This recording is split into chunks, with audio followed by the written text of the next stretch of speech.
ये जो पीपीटी है इसमें जो भी चीज़ें मैं आपको बताऊंगा आई एम श्योर आपको पहले से पता होगी, ऐसी कोई चीज़ नहीं है, आजकल अवेयरनेस बहुत है।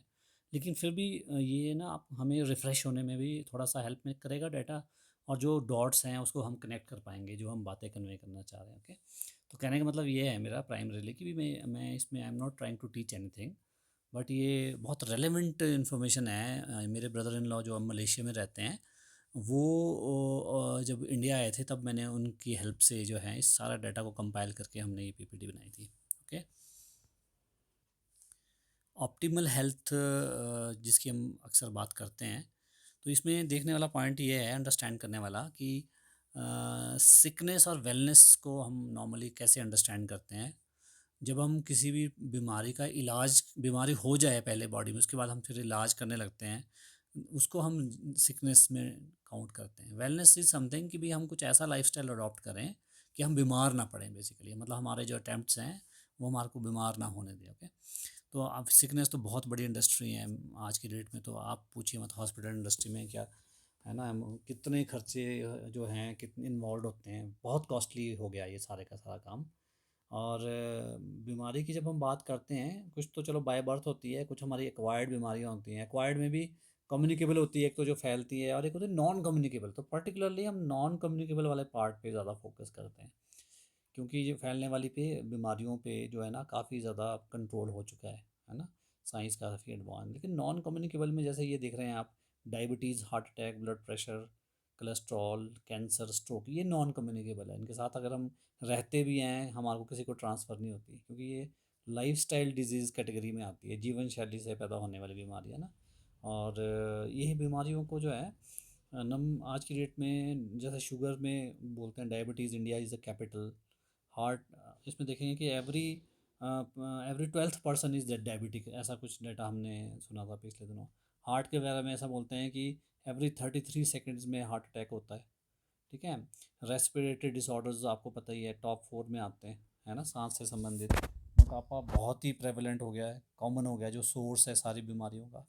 कैंसर का तो आपको पता ही है क्या है, इसका तो मोर्टेलिटी रेट इतना हाई है जैसा कोई हिसाब नहीं है। बोन रिलेटेड इशू एक बहुत बड़ा कंसर्न है, सिर्फ जॉइंट्स की बात नहीं हो रही है, ओवरऑल बोन्स।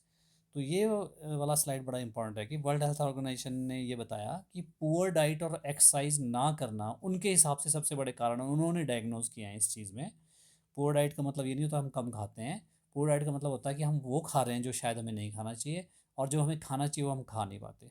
ठीक है, और एक्सरसाइजेज नहीं है बॉडी की आजकल लोगों में। इसके अलावा स्मोकिंग, ड्रिंकिंग, ये हैबिट्स तो है ही हैं। लेकिन ये जो स्ट्रेस है थर्ड नंबर में जो आप देख रहे हैं, और ये जो पॉल्यूशन है, ये बहुत ही प्रेवलेंट है। तो ये कारण है जिस वजह से प्रॉब्लम्स हो रही है।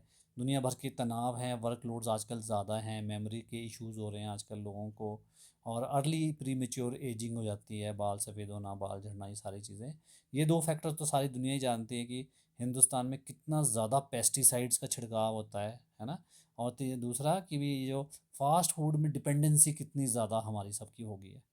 ये सारे फैक्टर्स जो है ना एक तरीके से लाइफस्टाइल का हिस्सा बन गए हैं। देखो, Indian veggies and fruits remain highly toxic, है ना जी, सिंपल वॉशिंग से कुछ नहीं होगा, ऐसा वो बता रहे हैं। तो यहाँ पे फ्री रेडिकल्स बनते हैं हमारी बॉडी में, बैड केमिकल्स बनते हैं जी। मेन पॉइंट ये है, जब ऐसा पुअर लाइफस्टाइल होगा, स्ट्रेसफुल लाइफस्टाइल होगा, हमारी बॉडी में फ्री रेडिकल्स बनेंगे। और वो फ्री रेडिकल्स जो होते हैं हार्मफुल केमिकल समझ लीजिए, जो स्ट्रेस, रेडिएशन, पॉल्यूशन और रॉन्ग हैबिट से बन रहे हैं, वो हमारे बॉडी में डैमेज करते हैं, सेल्स को डैमेज करते हैं, और पूरी बॉडी में रोटेट होते हैं। बॉडी के किस ऑर्गन में चले जाएं वहाँ पे वो डैमेज करते हैं, सेल्स डैमेज होते हैं। तो वो उस फाइट में जो है ना, उनसे बचने के लिए हमारे पास बोलते हैं बॉडी का जो defence mechanism plus nutrition mechanism दोनों एक साथ चाहिए। डिफेंस मैकेनिज्म आदमी का वीक होता जा रहा है टाइम के साथ, और न्यूट्रिशन वैसे भी पुअर है। और जब ये दोनों चीज़ें एक साथ होती है तो बहुत गड़बड़ हो जाती है। आप ये देख रहे हैं कि फूड चार्ट इसमें बता रखा है कि, इसमें ये बता रखा है कि फ्रूट एंड वेजिटेबल्स का जो इंटेक है और प्रोटीन्स का इंटेक है वो तो इनक्रेडिबली लो है इंडिया के अंदर। इंडिया में तो मतलब ये बहुत ही पुअर डाइटरी हैबिट्स फॉलो होती है, जो है ना कार्बोहाइड्रेट रिच फूड ज़्यादा खाते हैं। कहते हैं 9 से 13 13 तरह के सब्जी फल खाने चाहिए, इस स्लाइड में ये लिखा है। कौन खाता है? कोई खा नहीं पाता ना, एक आध चीज़ें, दो चीज़ें किसी ने खा ली तो खा ली। तो अब यही चीज़ है कि भी इंडिया में कैसे डेफिशिएंसी सबसे ज़्यादा है ना, और इंडिया कैसे 80% लोगों को प्रोटीन की कमी है, ये सारी चीज़ें हैं। तो इस वाली स्लाइड में मैं इतना ही बताऊंगा। अब मैं थोड़ा सा फूड सप्लीमेंट्स का क्या रोल हो सकता है, क्या डिपेंडेबल होते हैं फूड सप्लीमेंट्स, है ना, क्या हमें फूड सप्लीमेंट वाकई लेना चाहिए, इसके ऊपर मैंने फिर आपके लिए ये सेकंड वीडियो मैं अभी आपको बनाऊंगा।